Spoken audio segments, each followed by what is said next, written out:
There's two types of people in this world. The type that make time for their friends and the type that don't. I'm gonna call Rachel and see if she wants to come over. Oh my god, where have you been? I miss you so much. Oh, you have? Oh, I don't know. I've just been in school and stuff. No, I can't. Oh, no, I can't. One-sided relationships are as enjoyable as...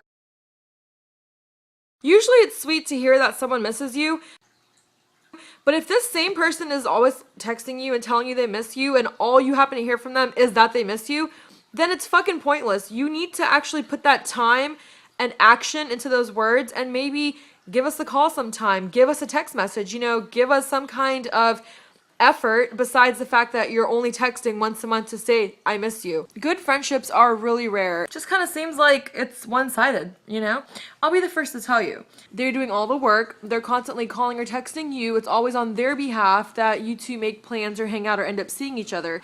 I know they say when you give, you're not supposed to expect it back, but sometimes it's hard to not expect something when you're down and you need someone to lift you up. And all you think about is all the times that you did do something for someone else to make them smile or make their day better or just to help them out. And when you seem to need help, everyone's got excuses or reasons or they're just busy and they don't have time for you. I have the biggest problem with the phrase, I don't have time. The reason I have a problem with it is because I'll give you this scenario. Let's say someone calls you right now and they ask you, let's go grab coffee, let's talk, let's, hang out tonight. And let's say you have laundry to do, you have homework to do, and maybe your favorite show's coming on that night, whatever. And all you think about is all those things you have to do. So right away you shoot the idea down. You're just like, no, I have too much to do. I'm not up for it today. Versus the fact that technically anyone could go grab coffee. Now, whether the hangout stays and carries on for hours, that's obviously up to you. You can then explain like, oh, I do have other things to attain to, like I do have to go. But I mean, most people will just say, oh, I can't make it, sorry. Now, let's say that again. Let's say that you get a phone call and someone has just won $1 million and they want you to come with them to go pick up the money. I probably guarantee that no matter what the hell you have to do, no matter if you're pregnant or if your test is the next day or whatever, you will find an hour to go with that person and drive to wherever to pick up that money, won't you? And that's the sad fact, that people choose what they want to make time for. It's that easy. You will literally sit there and have like a 0.5 second dilemma in your head, like, oh, can I or can I not? The thing is, you can. You always can. Whether you're gonna make that time for it or whether you're gonna maybe lose an hour of sleep that night for this, situation or person or whatever the hell, that's up to you. And no, not everyone is deserving of your time. Everyone is deserving of your time. Not every single person or every single friend should it be where you just drop your life and go do whatever or go after them and, go do what they need to do. But the certain few that are in your life that you consider in your closer circle, yes, you should be able to make time for these small amounts of people. Because why? When you need something or when you're down or when you're needing help, they're the ones who are going to be there for you. Not these people you party with, not your parents all the time, although family is, great for support. Not, you need to be there for these people who are there for you. Not only that, but also if sometimes people think that when they're going to go and respond to an invitation and just go do something, or they think that if they commit to something that it's going to take forever long.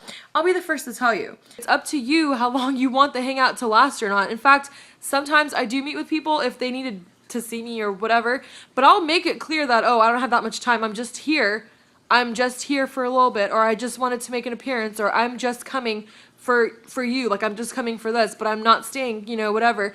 And it's called, that's respect. Like you're giving that person a heads up, like, look, I came, but I'm really not able to stay the whole time, but at least I'm here. And that's what matters, is having you there.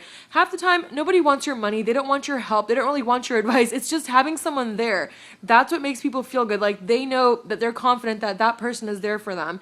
And for the people who are watching me that are that person for the majority of the time, I'll be the first to tell you.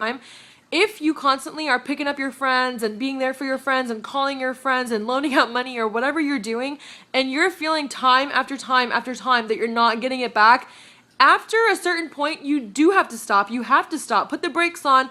Stop being nice. Stop being too friendly. Let it go. Bitch, you ain't glue. You ain't holding shit together. when that person does respond and they pick up the other pieces and they realize that something, is different and the friendship's changing, if they care and they want to, they will pick up the pieces, they'll call you, they'll find time, they'll make time, they'll find out what's wrong, they will. For the ones that don't, there's your answer. You don't need, now you know where you stand. Now you know exactly where you're standing. And isn't that what you want after all, the truth? I mean, why be there for someone who's not going to be there for you? It's that simple. Don't think of yourself as an extra. Like, you matter too. And you should be able to depend on your friends if they're able to depend on you. Simple as that. So for everyone who didn't realize that they have a really good friend in their life and maybe they have been taking them for granted, then this was your video for you to just kind of wake up and realize that, hey, maybe it's true. This person's always the one that's hitting me up, or this person's always going out of their way, or always driving to my part of the town, or always, I don't know, asking me to go out and I never really invite them, or I never really pick up the phone and call them first. Do it. Just go out of your way. Like, do it. There's a difference between making time for your friend and seeing your friend when it's convenient for you. There's a big difference.